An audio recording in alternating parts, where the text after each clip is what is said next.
Ah, yes. We are here. Yay. Melon.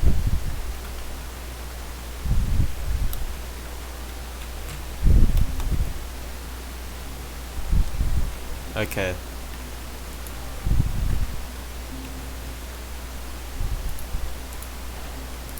So, yeah.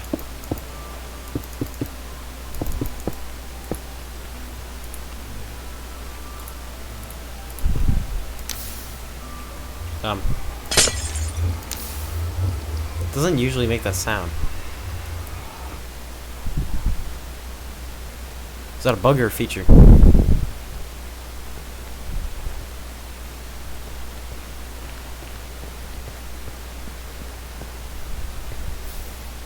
Wait, is it just me or... The sounds for walking on nylium sound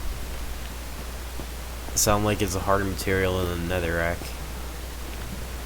Yeah, the netherrack sounds softer. Alright, so anyways, let's see.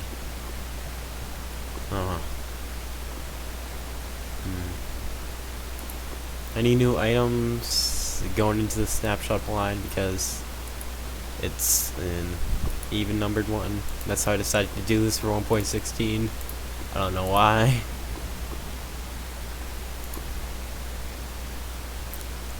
Also, if it's the fourth snapshot, if the end number is a multiple of 4,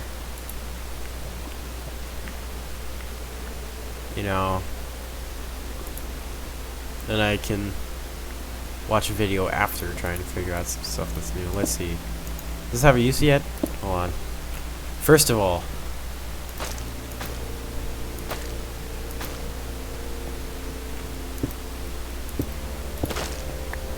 I need to figure out if this glitch is still there. So, yes. Okay.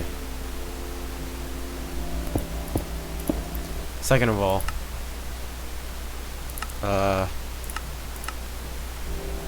okay, so just start sprinting and then sneak.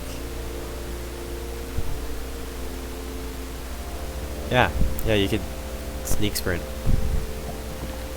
Hold on, let me just see here. So it's options, video settings. There's not even like an option to like turn particles off. Yeah, see, because there's particles there from sprinting, then that means that, like, yeah.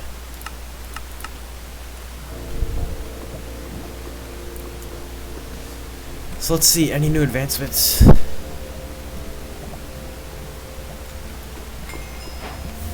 Yeah, right, I forgot.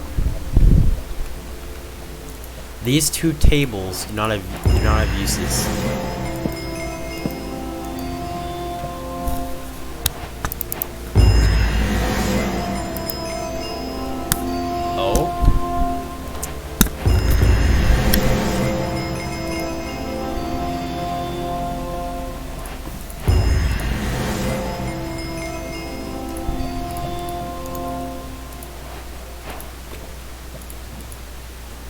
Wait, so does that mean...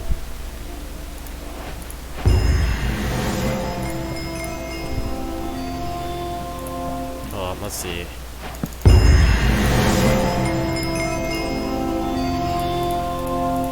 Huh, so they removed it.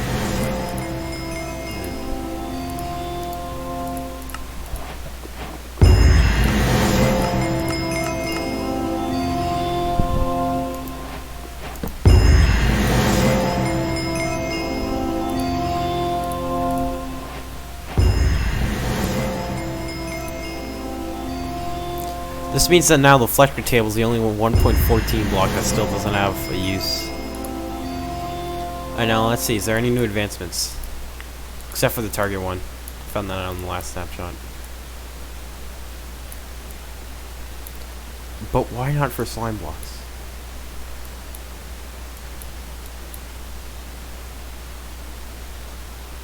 I don't recognize that one.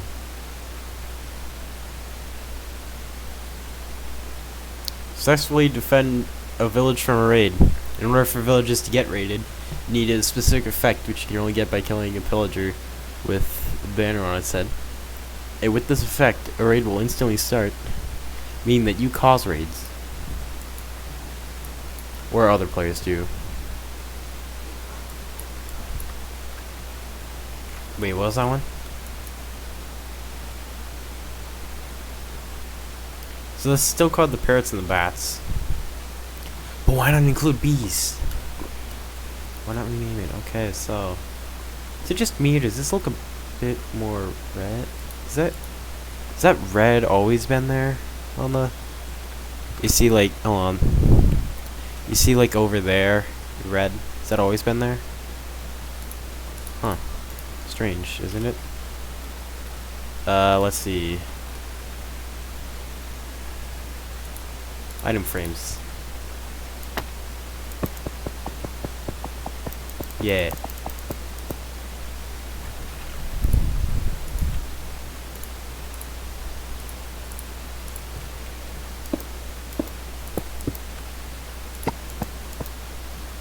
Wait, can you push item frames now? Is that what they added? Hold on, gotta test this.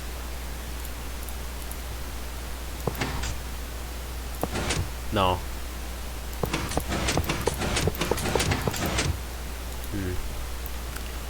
On the Bedrock Edition, these beds have sprites, and I will not stop talking about this until it gets addressed.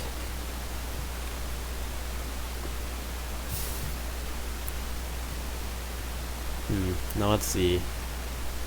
Is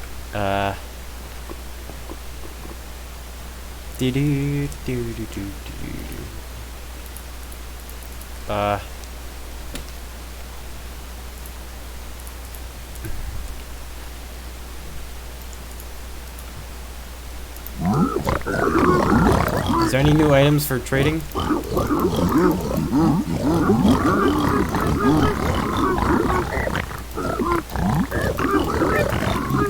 Anything new you can get?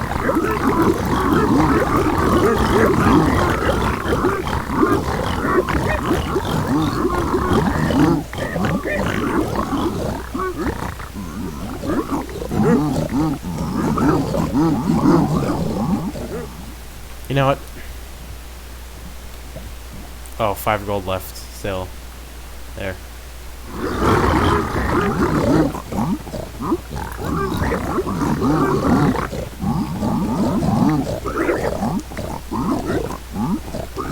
You know what? There, some more gold.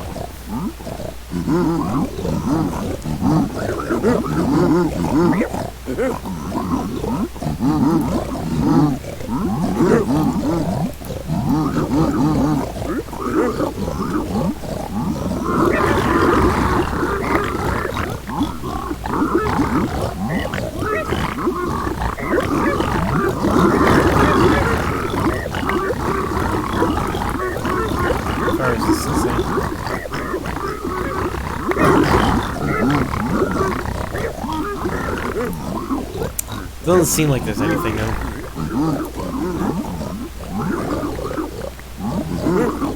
Yeah, so you know what? Screw trying to figure out what else they added.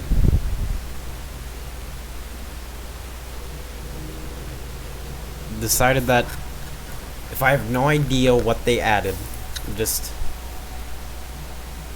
watch someone else list off what they added.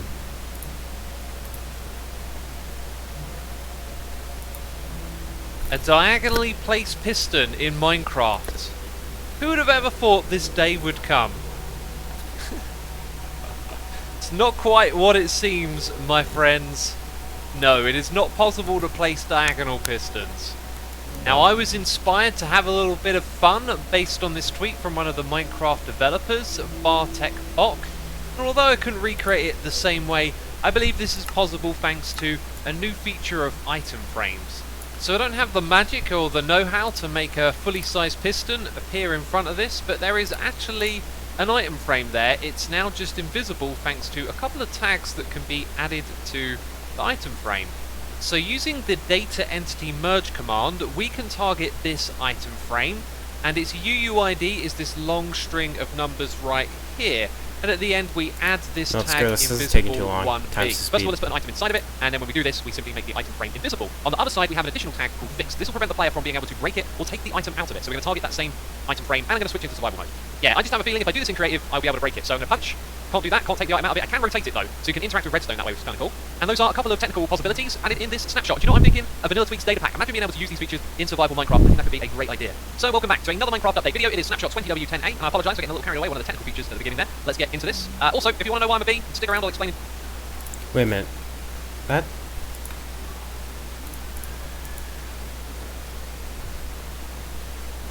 The stick is it? It seems to be going through the actual axe itself. Is that? Yeah, you see, it's like there's textures where the stick would normally go through. That's not on the other axis. Huh. Strange. In just a moment, let's talk about the big survival features added for this snapshot. So we have a new type of block called the hyphae, which I believe is a type of fungus or structure of fungus as is listed elsewhere on the internet. Unfortunately, it appears under the wood variations of log in here, even though it doesn't actually have that in its name. So it's just like the other ones, you craft it like so, and as you can probably guess, this also has strip log variations. So this gives you that texture on all sides. Ah, okay, so...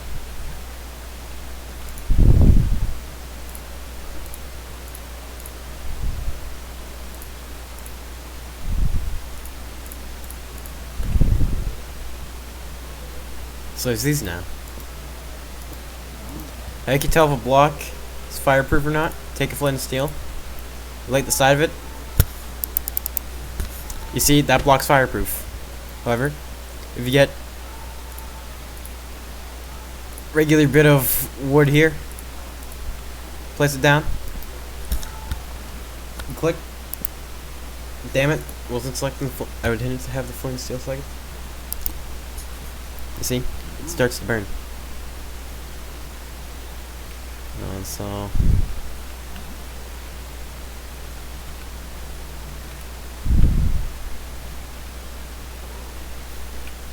I was right.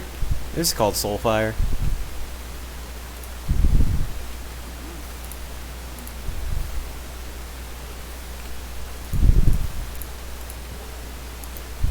See, everyone else just calls it Blue Fire. I mean, like, what? You think they just call this like Blue Fire Torch or something, or Blue Torch? No, it's Soul Fire Torch. This is Soul Fire. Damn it.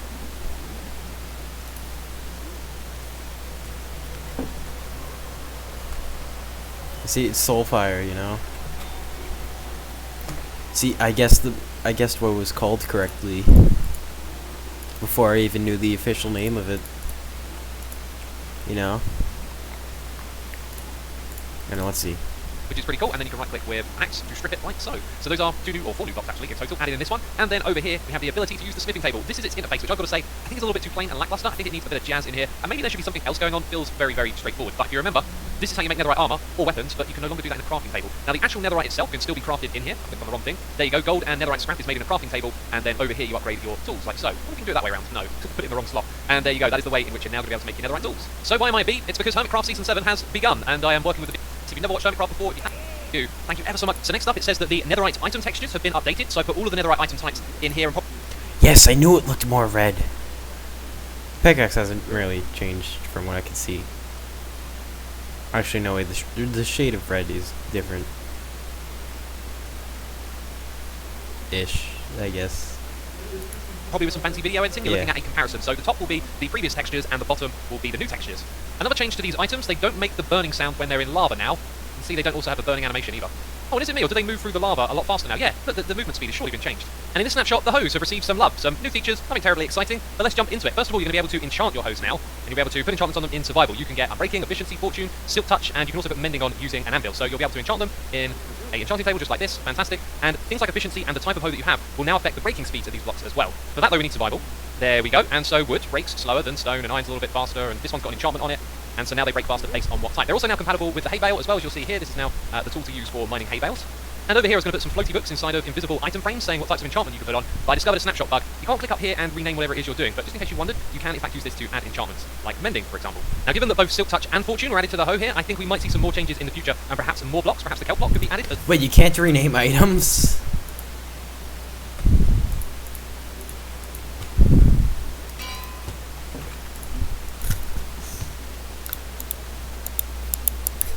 Yo, dude. They removed the... How does that even happen? Oh.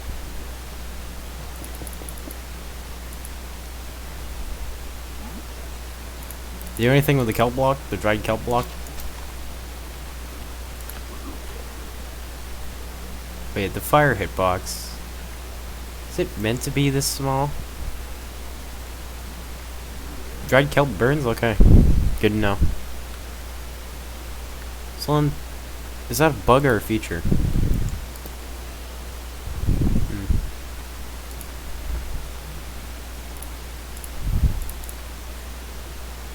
So you can make lava elevators, I guess. Lava streams. Like with the stuff you do with ice and stuff. But for exclusively netherite tools. Here, take this axe. Destined. However, what doesn't make sense? You can burn a bucket of lava in lava. Let's see here. Ah,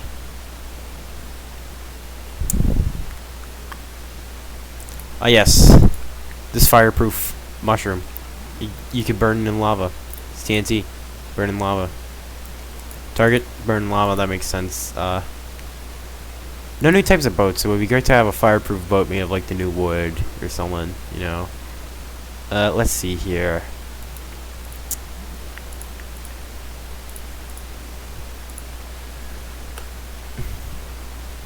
Okay, so what about this? This burn in lava? No. Okay. Okay. Let's see here. What's something that's normally fireproof? Fire resistance potion. It burns in lava. You know, Minecraft, very physics based.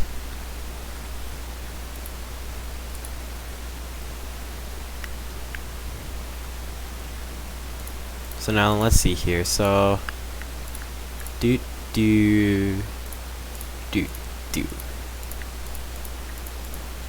Okay, this here is the outfit for nether traversing. Yeah. Wait a minute. So Mojang said that the smithing and fleshing tables would receive uses in the next major themed update. Wait, what if Mojang did someone like surely they wouldn't, but what if you needed crying obsidian to just rename things? No. Like, imagine if and they just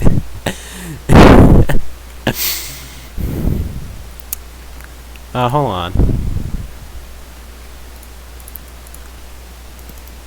What if you could combine your netherite tools and armor with crying obsidian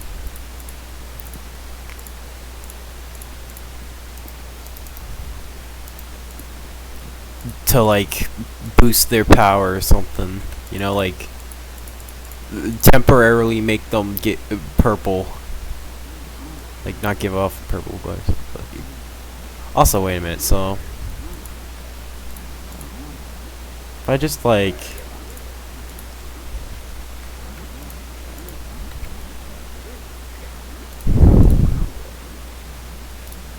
oh yeah, right.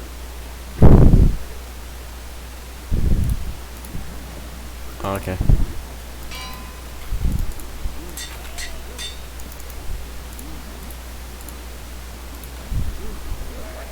Huh, it keeps the enchantments. Good to know. Let's read some more, shall we? There's one that the Hogue is the default tool for. Next up, we have some new sound design added into the game for the biomes of the Nether. And there are 3 different types of sounds. There is Addition, Mood, and Loop. And I've just been going through these, and these are kind of like whispery, windy sounds that are creepy that play. Wait a minute. I'm pretty sure there were some loop sounds before that were unused. Birds chirping and stuff. In the background. This one here, for example, is Crimson Forest, and takes a while to kick in. But it's creepy. And I'm not going to spend too much time going through all of these. In fact, the next one I'm going to show you will be the last one. You'll hear these for yourself when you're playing the game. That is frightening, my friends. Now, there are lots and lots of these new ambient sounds that are going to play quietly in the background when you're in the Nether, and that's really going to add to the immersion. But now we're moving on to a technical change to how fish despawn, and I wasn't aware of how they despawned in the game beforehand, and I don't actually have any generating in this world at the moment for some reason, but the new rule is that when the player is 64 blocks away, they will despawn. So if I go up into the sky like this, the fish won't be able to spawn in the ocean below me because I'm 64 blocks away from it. As you can see, the squid are still there. So those changes will probably contribute to better game performance. Next up, we've got a technical addition, and it's based on something I missed in the last snapshot. When I was playing away with the target block, I didn't notice that I actually got a bullseye advancement for hitting the bullseye of the target block. And because of that advancement, there are these additions: signal strength, projectile, and shooter. These are technical things related to the advancement. So you can make a custom one where you can detect the signal strength created by the block. You can see what type of projectile hit it, and also who the shooter was. I also didn't notice that the output length of the redstone signal is different based on what projectile hits it as well. So you can see the snowball has a small signal, whereas the arrow has a longer one. In this snapshot, you're able to place tripwire hooks and ladders on target blocks, observers, and redstone blocks, which you couldn't do before. And the textures of the fungi blocks have been changed due to inconsistencies between how they display in the world and then in an item frame. And now I'd like to talk about a couple of things I missed from last week's snapshot. The crying obsidian block actually emits light. It'll emit light level 10, and you can actually move this block with piston, which is pretty cool. And what's really cool about that is it's yet another movable block that is TNT resistant. So let's set this one off. It'll probably blow up a couple of blocks around the edge. Nope, none at all. And yeah, that's because this is TNT resistant. Hoglin spawns are now going to be twice as frequent inside of the Crimson Forest biome. They will also now become persistent once they are bred, which means they won't despawn. So the behaviour was that piglins wouldn't attack wither skeletons if they were outnumbered. That was then changed so that they would attack them, but the wither skeletons weren't attacking back. And in this snapshot, the wither skeletons will now attack back, so they are just instantly hostile to one another. Piglins are also now attracted to powered rails. Right.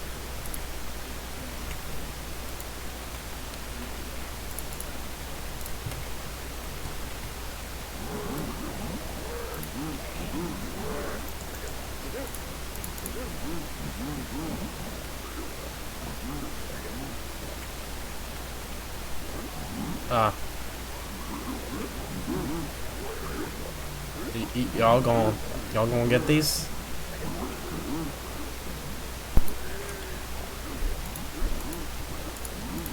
Are they like scared of redstone or something? They like not like redstone or something? Is that what's happened? Why are they all gathered over here?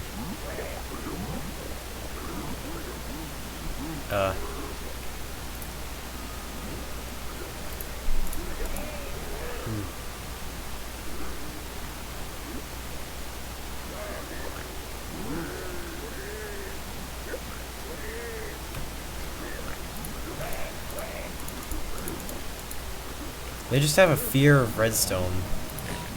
They just have a fear of picking up redstone and stuff that's like so big that like they won't even like touch gold if it's... Huh.